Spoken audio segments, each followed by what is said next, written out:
an elderly landlord she had cared for. She never imagined the nightmare that would follow. The old man, Franklin Ashford, had no family, no children, only a lifetime of wealth and a fondness for Eleanor's kindness.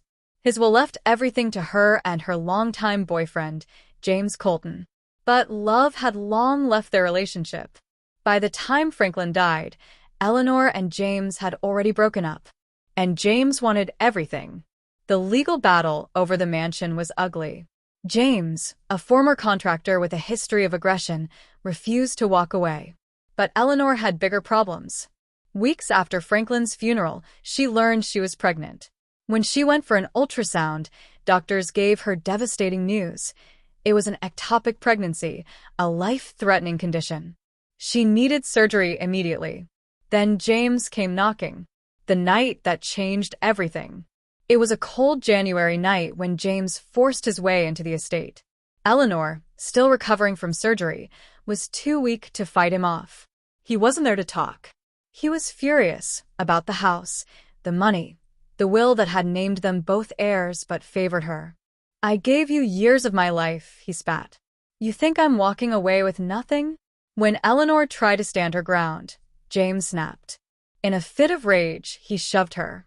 She stumbled, gripping her stomach, screaming in pain. Then came the first kick, right to her abdomen. The second one knocked her breathless. Eleanor blacked out before she could call for help. The courtroom battle. When she woke up in the hospital, James was gone. But the damage was done. She pressed charges, and the case quickly went to trial. The prosecution painted James as a violent, greedy man who had tried to take what was never his. His defense? He claimed Eleanor had staged the attack to ruin his name. Then came the twist. During the trial, a Texas detective walked into the courtroom with chilling evidence. Security footage from a gas station, hundreds of miles away, showed James talking to a man named Reggie Blanchard. The name sent a wave of horror through the courtroom. The Texas connection. Reggie Blanchard wasn't just anyone. He was a known serial killer, wanted in multiple states for stalking and murdering women who had inherited property from elderly benefactors. He had a pattern: befriend them, earn their trust, then strike when they least expected. But here he was, talking to James. The syndicate was linked to at least 7 suspicious deaths, all individuals who had inherited large estates under unusual circumstances. Eleanor was meant to be next. James, it turned out, had been their pawn. A desperate man willing to do anything for his share of the inheritance, he had unknowingly led investigators straight to the larger conspiracy. The final reckoning. Under FBI protection, Eleanor finally found some peace. The syndicate's leaders were arrested, their operation dismantled. James, already convicted of his crimes against her, now faced additional charges for conspiracy. But the scars remained. She could never step foot in the estate without remembering the horrors that unfolded there. In the end, she made a decision. She sold the mansion, using the money to start fresh, far away from the ghosts of her past. Yet, even as she moved on, one thought haunted her. If they hadn't caught them all, would the next heir be as lucky? Eleanor had hoped that selling the estate would close the darkest chapter of her life. But as she settled into her new home, a sleek, modern condo in the heart of Chicago, a familiar feeling of unease crept back in. It started with the mail.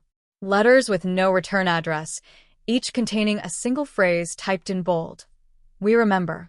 Then came the late-night knocks on her door, always at 3:17 a.m. Each time she checked, there was no one there. Callahan urged her to move again, to disappear completely. But Eleanor refused. She was tired of running. Instead, she installed state-of-the-art security, armed herself, and prepared for the inevitable. And then one night it happened. Her phone buzzed, a motion alert from her security system. On the screen, she saw a figure standing in her hallway. Inside the locked condo, her blood ran cold. She had checked every door, every window. No sign of forced entry.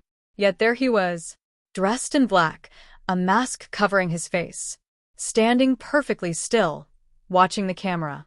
Then, he lifted a gloved hand and waved. Eleanor grabbed the gun from her nightstand and whispered into the phone, "Callahan, he's here." "Get out," Callahan ordered. Now. But before she could move, the lights flickered and died. The screen of her phone went black, and from the darkness, she heard a voice, low and familiar. "This time, there's no running." The message from the grave. Eleanor believed she had escaped, but some ghosts refused to stay buried. Months after leaving the estate, she received a package at her new home, an unmarked box with no return address. Inside, she found an old cassette tape labeled "Play Me." Her hands trembled as she inserted it into an old tape player. The audio crackled before a deep, familiar voice filled the room. "Eleanor, you took what was never yours." Her breath hitched. It was Reggie Blanchard's voice. But he was in prison, or was he? The message continued, but now there was something else in the background. Another voice whispering numbers. A code? Coordinates? She called Callahan immediately. Within hours, he traced the numbers to a remote location deep in the Louisiana swamps. A new horror unfolds. Eleanor and Callahan arrived at the site, a decayed shack half submerged in water. Inside, they found a dusty old desk with a single envelope resting on top. The words "Final Proof" were written in bold red ink. Callahan opened it and paled. It contained crime scene photos, but not of Eleanor. These were recent victims posed in eerie, staged positions. And in each photo, there was something sinister in the background. A shadowy figure. Watching. Waiting. Blanchard had never been working alone. A twist that changes everything. As they hurried back to the car, Eleanor's phone buzzed with a message from an unknown number. "You thought this was over? Think again. You were never the only target." At that moment, a loud crash erupted from the woods. A figure burst from the shadows, sprinting toward them. Callahan reached for his gun, but before he could react, Eleanor saw something that made her blood turn to ice. The man running toward them wasn't a stranger. It was James Colton. He had escaped. The ghost that walks. James Colton was supposed to be locked away. Yet here he was, charging toward Eleanor with wild, desperate eyes. Eleanor's pulse raced as James Colton charged toward her. His once pristine image as a tech-savvy professional now shattered, replaced by a desperate, feral man consumed with anger. "James? What the hell are you doing here?" Eleanor gasped, taking a few steps back. His eyes, wide and unblinking, didn't seem to recognize her anymore. They were wild with fear, sweat dripping from his forehead, his breath ragged. "I had no choice, Eleanor." His voice cracked as he reached for her. They'll kill me if I don't do this. You have to help me." Before Eleanor could respond, Callahan lunged forward, aiming his gun. "Stay back," he shouted, trying to create distance between James and Eleanor. But James wasn't deterred. He reached into his jacket and pulled out something shiny. It was a small device, a detonator, the kind used in high-stakes heists or dangerous sabotage. Eleanor's heart skipped a beat. "What is that, James? What are you planning?" A maniacal laugh escaped James's lips. "You don't get it, do you? This wasn't just about the inheritance. It was never about you or me. It's bigger than all of us. The syndicate, they have something bigger in mind." Callahan took another step forward, keeping the gun aimed steady. "Put the device down, James. It's over. We know what you've been involved in." James shook his head violently. "No. You don't understand. They've been watching us all along. They knew every move we made. This is the only way to stop them." Eleanor felt a cold shiver run down her spine. What was James talking about? Who were they? As James continued ranting, his gaze flickered to the woods behind Eleanor. The eerie shadows seemed to move unnaturally, and Eleanor caught a glimpse of someone, hiding between the trees. A shadowy figure, watching them. Suddenly, James spun around, his face contorted in terror. "They're here. They're coming for us. Run." Before Eleanor or Callahan could react, there was a deafening sound, a heavy crash, followed by the unmistakable hum of an engine. A dark van skidded to a halt just yards away from them, its headlights blinding. The door flung open, and two masked figures emerged, each holding a weapon. Callahan instinctively grabbed Eleanor and shoved her behind him, firing a warning shot into the air. The masked men didn't flinch. Instead, they took deliberate steps toward the group, their eyes cold and calculating. "You don't know who you're messing with," one of the men spoke with a low, ominous tone. "You've interfered with things that are much bigger than you." Before anyone could react, the air was filled with a faint whirring sound, a buzzing, electrical hum. Eleanor's heart sank as she realized that the detonator in James's hand was connected to something far more dangerous than a simple device. James, still frantic, dropped to his knees. "It's too late now. You should have left it alone." Suddenly, the world seemed to slow. Eleanor's mind raced, trying to figure out what James had done. But there was no time for answers. Only action. With a sudden surge of energy, Callahan sprinted toward the van, gun raised. The masked men moved swiftly in response, but it was too late. Callahan was already making his move. The struggle that followed was fast and brutal. Eleanor watched helplessly as the men fought for control of the device, the ground shaking as Callahan and one of the men collided violently. In that split second, Eleanor noticed something that made her blood run cold. A symbol on one of the masked men's jackets, a symbol she recognized all too well. It was the same logo from the old farmhouse, the same logo that had been linked to the syndicate's underground network. They were just the beginning. Suddenly, a sharp pain shot through Eleanor's arm. She turned to find James, now slumped on the ground, his eyes vacant, as the detonator slipped from his grasp. It was still active. In a desperate final attempt, Eleanor lunged forward, her fingers brushing the device just as the timer ticked its final seconds. Click. Eleanor's heart hammered in her chest as she stared at the detonator. It was still in her hands, alive, ticking down with every passing second. The cold, steady rhythm of the timer mocked her helplessness. 1 second, 2 seconds, 3. "Get down," Callahan shouted, pushing her to the ground as the masked men scrambled for the device. His voice was filled with urgency, but there was an edge of desperation that hadn't been there before. The man holding the detonator, his face still hidden behind the black mask, took a step back, hands raised. "You don't understand. We don't want to hurt you. We just want what's ours." Eleanor's mind raced. What was theirs? And why was this all tied to her? She tried to make sense of the situation. The syndicate, James, the inheritance, everything pointed back to one thing: power. The kind of power that wasn't just about money. It was control over the past, the future, and most terrifyingly, over people's lives. Tick. Another second gone. Eleanor's grip on the detonator tightened. This wasn't just a bomb, it was a countdown to the destruction of everything she had fought for. And if she didn't act fast, everything she'd gone through would be for nothing. "Eleanor," Callahan barked, snapping her out of her thoughts. "You need to drop it. Now." The masked men were getting closer, their steps deliberate, moving in sync.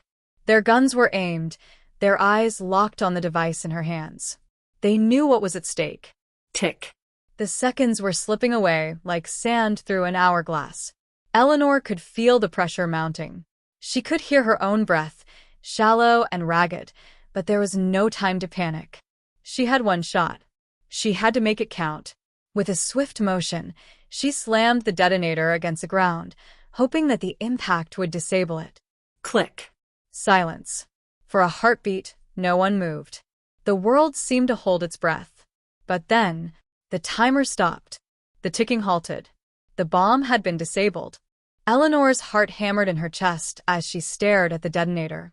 It was still in her hands, alive, ticking down with every passing second. The cold, steady rhythm of the timer mocked her helplessness. 1 second, 2 seconds, 3. "Get down," Callahan shouted, pushing her to the ground as the masked men scrambled for the device. His voice was filled with urgency, but there was an edge of desperation that hadn't been there before. The man holding the detonator, his face still hidden behind the black mask, took a step back, hands raised. "You don't understand. We don't want to hurt you. We just want what's ours." Eleanor's mind raced. What was theirs? And why was this all tied to her? She tried to make sense of the situation. The syndicate, James, the inheritance, everything pointed back to one thing: power. The kind of power that wasn't just about money. It was control over the past, the future, and most terrifyingly, over people's lives. Tick. Another second gone. Eleanor's grip on the detonator tightened. This wasn't just a bomb. It was a countdown to the destruction of everything she had fought for. And if she didn't act fast, everything she'd gone through would be for nothing. Eleanor, Callahan barked, snapping her out of her thoughts. You need to drop it. Now. The masked men were getting closer, their steps deliberate, moving in sync. Their guns were aimed, their eyes locked on the device in her hands. They knew what was at stake. Tick. The seconds were slipping away, like sand through an hourglass. Eleanor could feel the pressure mounting. She could hear her own breath, shallow and ragged, but there was no time to panic. She had one shot. She had to make it count. With a swift motion, she slammed the detonator against the ground, hoping that the impact would disable it. Click. Silence. For a heartbeat, no one moved. The world seemed to hold its breath. But then, the timer stopped. The ticking halted. The bomb had been disabled. The mask slips. The men froze. Their eyes were wide with disbelief as they realized what had just happened. Eleanor stood, panting, the detonator now a harmless hunk of metal in her hands. Callahan, still crouched low, managed a brief smile before returning to the task at hand. We need to move, Eleanor. They won't stop coming for you. Suddenly, the sound of police sirens echoed through the trees, their wailing growing louder with each passing second. The masked men turned and bolted toward the van, but before they could make it inside, they were cut off by the arrival of multiple police cars. A squad of officers swarmed the area, weapons drawn, securing the perimeter. One of the officers, a tall, stern-faced woman, rushed over to Eleanor and Callahan. Are you two all right? She asked, her gaze darting between them. We're fine, Callahan said, keeping an eye on the retreating figures of the masked men. But those men were part of a much bigger operation. They're the ones who've been after Eleanor, and it's not over. The officer nodded grimly. We've been tracking them for weeks. They're connected to a network of underground criminals operating out of Texas. You're both lucky to be alive. Just as the police began securing the scene, a familiar voice crackled over the radio. We've got something on the surveillance footage. You're going to want to see this. The twist no one saw coming. The footage came through just as Eleanor and Callahan made their way to the police van. A single, grainy image flashed on the screen. A person, cloaked in darkness, standing at the edge of the woods. But what caught their attention wasn't the figure itself. It was the logo on the person's jacket. It was the same logo James had worn. Eleanor's heart skipped a beat. That's him, she whispered, her voice barely audible. That's James. The officer rewound the footage, zooming in on the figure in the shadows. But this time, something even more disturbing appeared on the screen. Standing next to James was a new face, a woman, one Eleanor didn't recognize. She was wearing a black hood, her face hidden in shadow.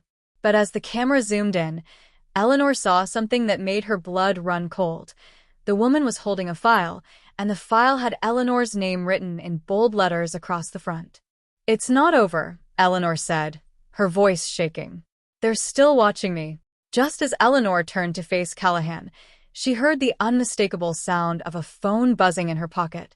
She reached in and pulled it out, her fingers trembling as she saw the message. It was from an unknown number. You thought you were safe? You were never meant to escape. James isn't the real threat. We are.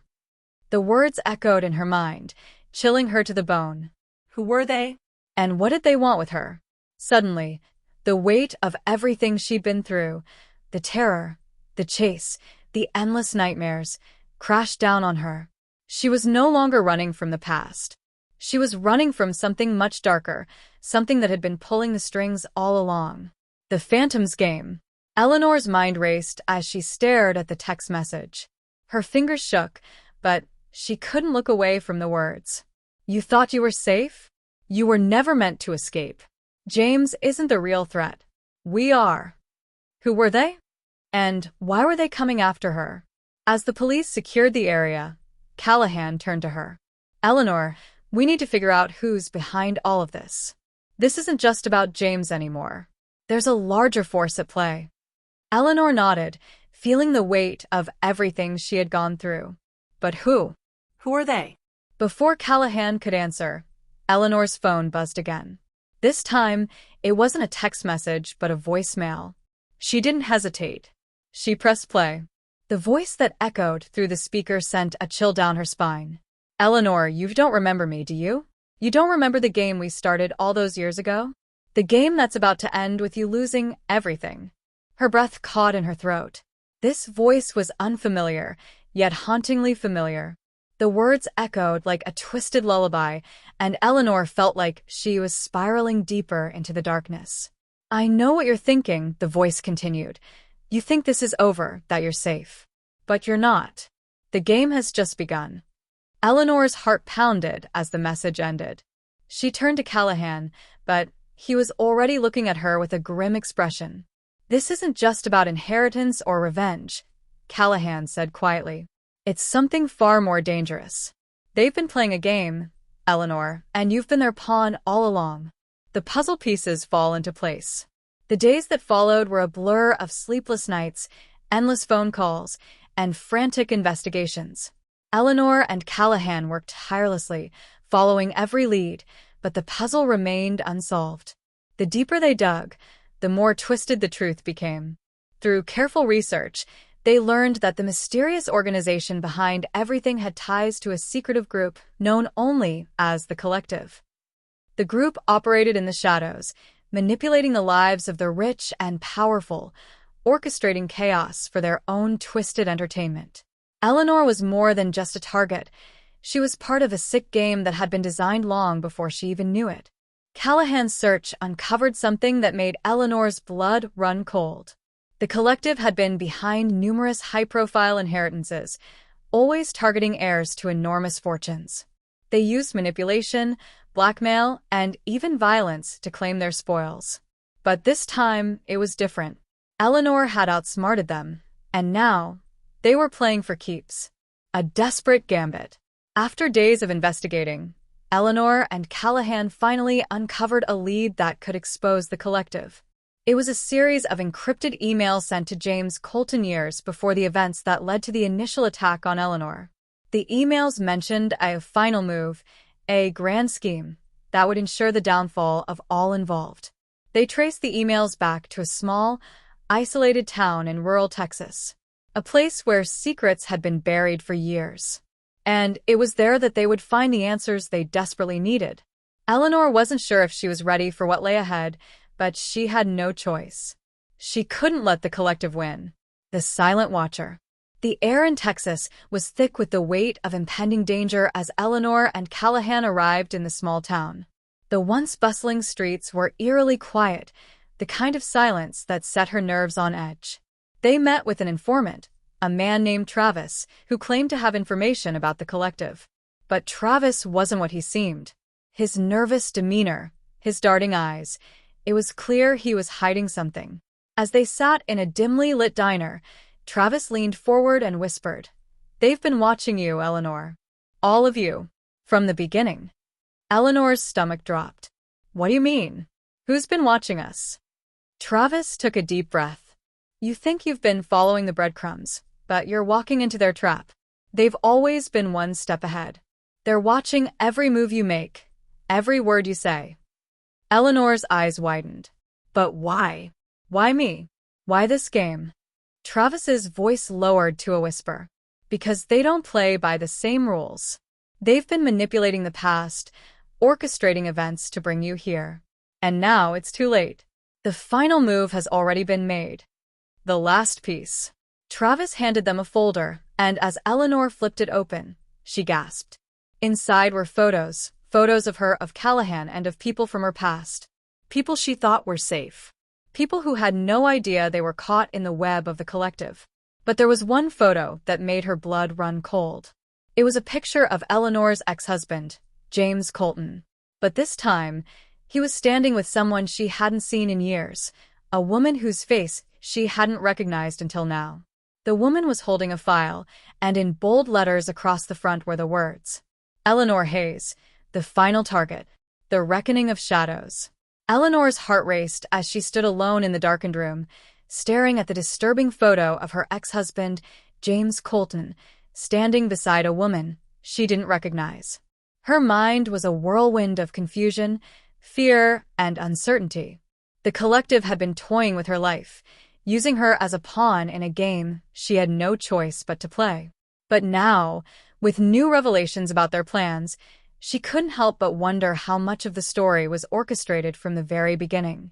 Was James a victim, or was he a willing participant? Was he just another piece in their wicked game? She could feel the walls closing in around her. Every turn, every corner of her life, now seemed connected to the shadowy figures pulling the strings. And the more she discovered, the more the game felt like it was shifting into something even darker than she could have imagined. A gathering storm. With Callahan's help, Eleanor dug deeper into the files Travis had given her, hoping to uncover more of the truth. But the more they tried to make sense of it, the more they realized that the collective was miles ahead of them. Her thoughts were interrupted when Callahan called her in the middle of the night, his voice tight with urgency. Eleanor, you need to listen to me, he said. We've got something big, something we missed. He went on to explain how they traced the woman in the photo back to an underground medical organization known as the Black Veil, a clandestine group that specialized in performing illegal surgeries. But this wasn't just about medical procedures.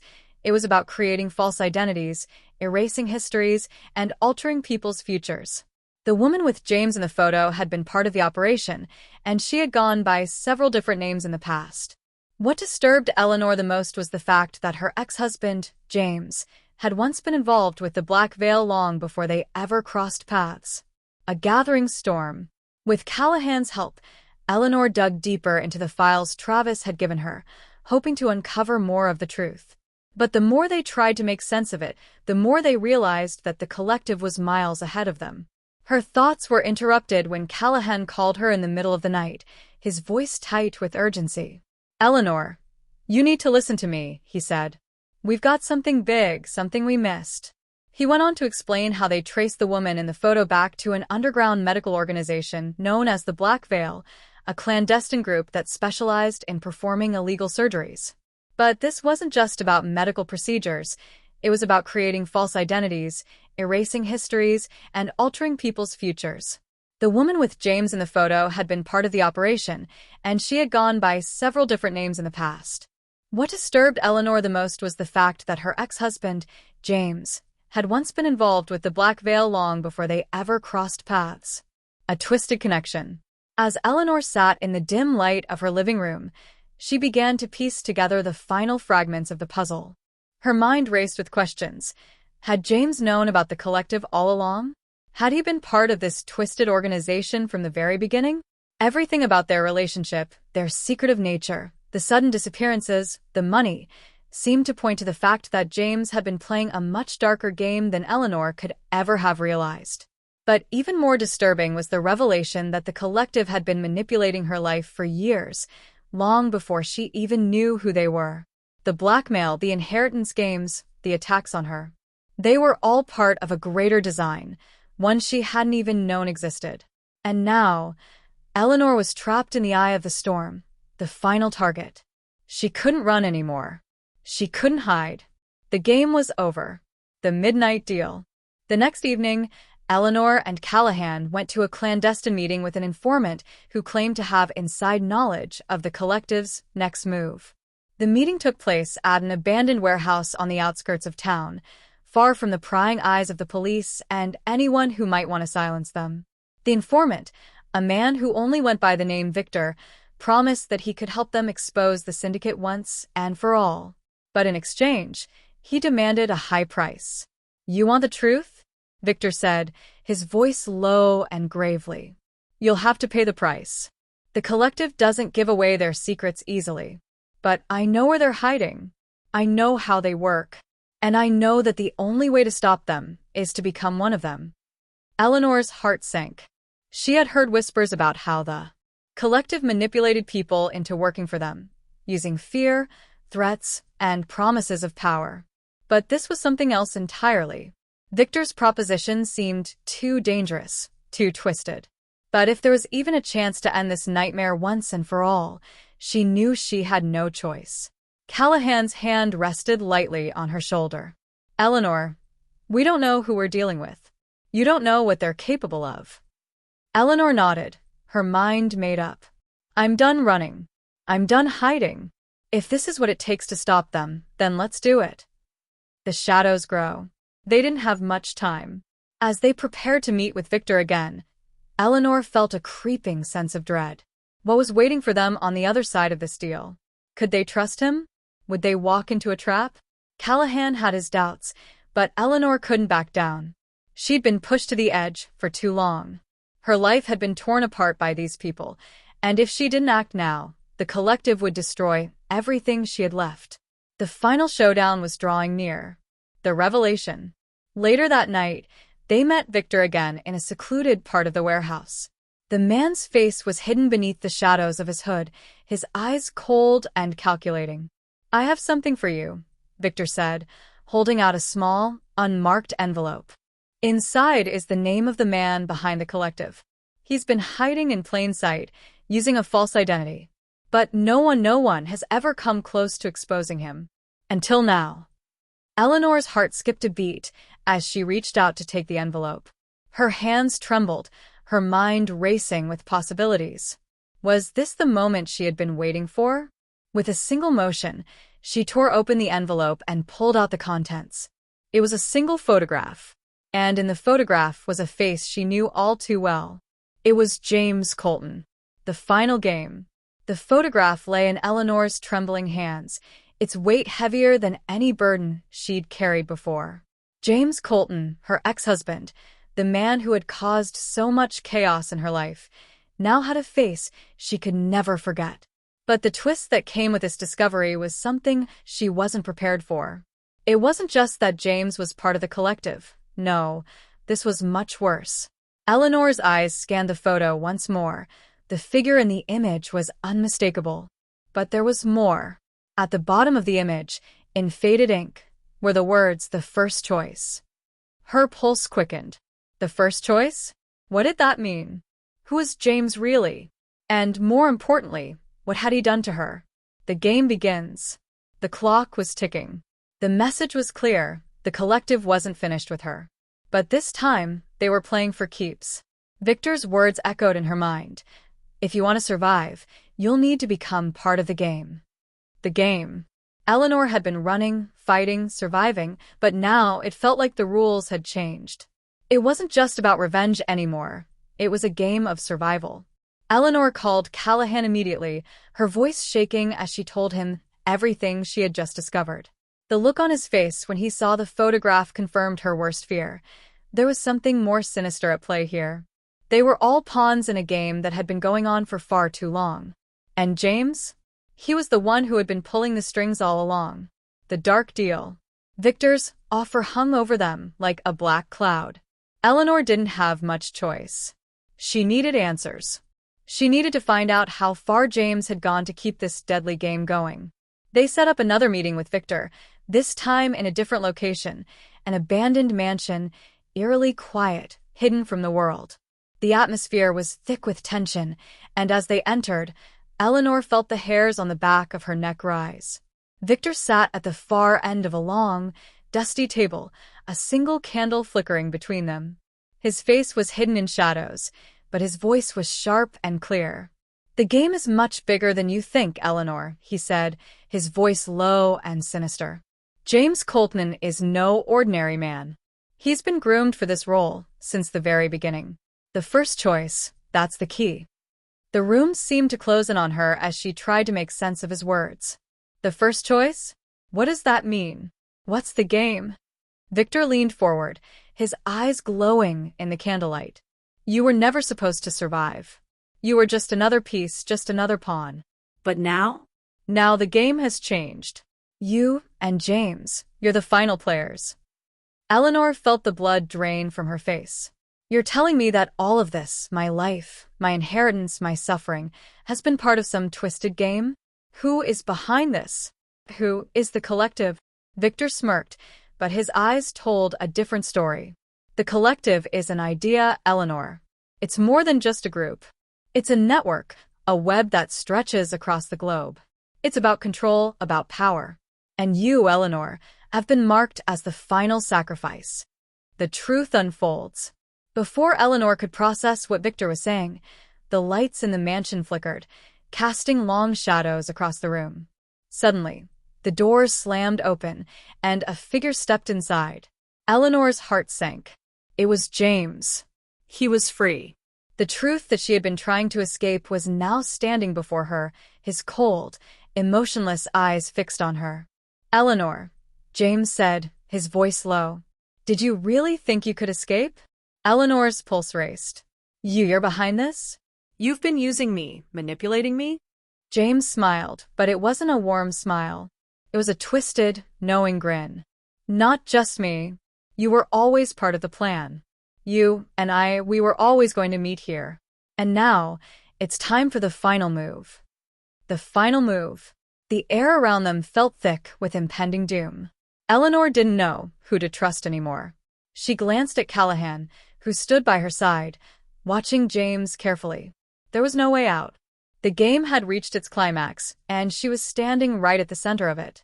James stepped closer, his eyes cold and calculating.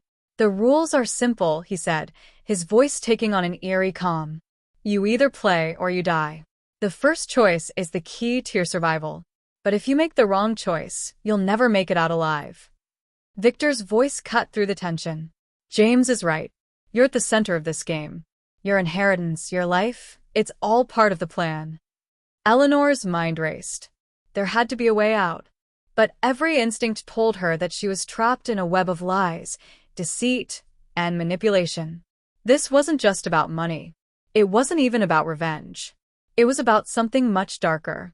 The ultimate choice. Victor stepped back, his hands raised as if to signal the end of the game. The clock is ticking. Choose wisely, Eleanor. There's no turning back from this. Eleanor looked from James to Callahan, her thoughts swirling. Was this really the end? Was she just another pawn in their twisted game? She could feel the weight of her decision pressing down on her. One wrong move, and she might not make it out alive. But Eleanor had been through hell and back. She wasn't about to let these people win. With one final glance at James, she made her decision. The final choice. Eleanor's heart pounded in her chest as she stood there, her eyes locked on James. The room seemed to close in around her, the air heavy with anticipation. Time had all but stopped. Victor's words echoed in her mind. You either play or you die. Eleanor knew she had no choice but to act. In that split second, a cold determination settled in. She wasn't going to let them control her life anymore, not after everything she had been through. The inheritance, the manipulation, the terror, it all ended here. James stepped forward, his lips curling into a twisted smile. You've made your choice, haven't you, Eleanor? Eleanor's fingers tightened around the edge of the table, and she looked him dead in the eye. I'm done being your pawn. You want me to choose? I choose freedom. The shocking revelation. Before anyone could react, Eleanor darted toward the back of the room. She had no plan, no specific direction, just the primal instinct to escape. But just as she reached the door, a chilling voice cut through the air, freezing her in her tracks. Did you really think you could just walk away from this? It was Victor. He stood there, holding a gun in one hand, the barrel pointed directly at her. Victor, Eleanor said, her voice trembling but fierce, you're just as much a part of this game as James. You were never the solution. You were just another part of the problem. Victor's grin stretched wider. That's the game, Eleanor. Power. Control. You were never meant to escape. You were meant to be the one to choose, to lead the next cycle, to carry on the legacy of the collective. A twist of fate. But then, something unexpected happened. James, the very man who had once been her greatest enemy, stepped between Eleanor and Victor. The gun trembled in his hands as he faced Victor, his eyes wild with fury. No, James spat. I'm done. I'm done being your puppet. You never had control over me. Victor's gaze hardened. You're a fool, James. You always were. But that's your final mistake. In one swift motion, Victor aimed the gun at James, but before he could pull the trigger, there was a loud bang, a shot that rang through the room like thunder. Victor staggered backward, blood spilling from his shoulder. He dropped the gun. Eleanor turned to see Callahan standing behind her, a handgun in hand. His expression was stone cold, the weight of what had just transpired settling in. I've been tracking the collective for years, Callahan said, his voice steady. This ends tonight, the end of the game. Victor collapsed to the ground, clutching his wound. The room fell silent as the reality of what had just happened set in. The man who had orchestrated the entire game, the one who had masterminded so many deaths, was finally defeated. But Eleanor knew that victory came with a heavy price. James, though freed from Victor's control, was not the man she had once known. He was broken, a pawn in a much larger game. And though he had helped her tonight, she couldn't forget what he had done to her, what he had put her through. As the police arrived, taking Victor into custody and securing the mansion, Eleanor stepped outside, the cool night air filling her lungs.